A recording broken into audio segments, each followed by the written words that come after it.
देशर आर्थिक विकास प्रक्रिया को आगे नेबा सह बैंक क्षेत्र में थिबा विभिन्न कार्यक्रम को उन्नत अवस्था को आनिबा दिनकू दिन सरकारी स्तर में कार्यकारी होउतिबा विभिन्न गाइडलाइन को अनुपालन करने सह ग्राहक मानक सह उत्तम व्यवहार करी सरकार मार्गदर्शन अनुसार सेमानकु सहयोग करने दिगरे प्रतिटी बैंक कर्मचारी गुरुत्वपूर्ण भूमिका रही।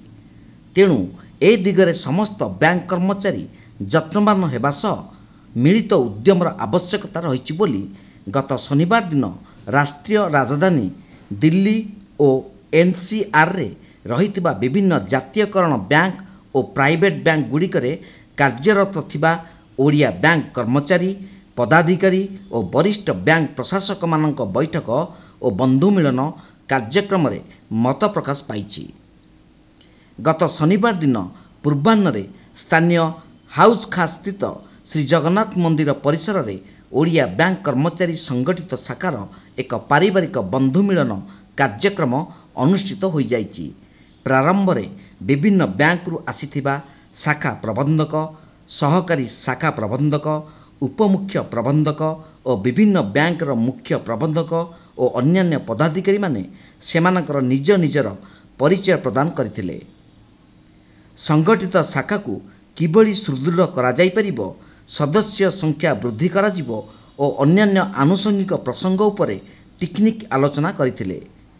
प्रारंभ में यूनियन बैंक अवसरप्राप्त वरिष्ठ प्रबंधक हृषिकेश बेहेरा ଏହି କାର୍ଯ୍ୟକ୍ରମରେ ଯୋଗଦେଇ संगठित शाखा गठनर मुख्य आभिमुख्य संपर्क में निज मतव्यक्त रखी कहिथिले आजिर दिन में बैंकिंग क्षेत्र में ओडिया युवपीढ़ी अधिकरू अधिक जोग देउछंती। वरिष्ठ प्रशासक माने सेमानकु मार्गदर्शन देले सेमानक दक्षता और मनोबल वृद्धि पाइबो।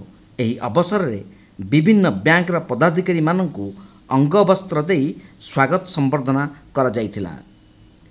आयोजित एही बंधु मिलन कार्यक्रम में नेशनल हाउसिंग बैंक अध्यक्ष शारदा कुमार होता, भारतीय जीवन बीमा निगमर प्रादेशिक प्रबंधक मनोज कुमार पंडा, भारतीय रिजर्व बैंक मुख्य प्रबंधक एसएसके प्रधान, यूनियन बैंक अवसरप्राप्त महाप्रबंधक हृषिकेश बेहेरा, वरिष्ठ बैंक प्रशासक दिलीप कुमार पट्टनायक, पंजाब नेशनल बैंक रे मुख्य प्रबंधक Paresh Kumar Das, general manager PNB Debcharan Sahu, Canara bank मुख्य प्रबंधक श्रीकांत महापात्र, पीएनबी उप महाप्रबंधक Biswajit Mohanty, PR Pradhan, union bank उप महाप्रबंधक पार्थसारथी मिश्र, भारतीय स्टेट बैंक उप महाप्रबंधक सूर्यनारायण पाणिग्राही, पीएनबी आशीष कुमार महांती, इंडोसलैंड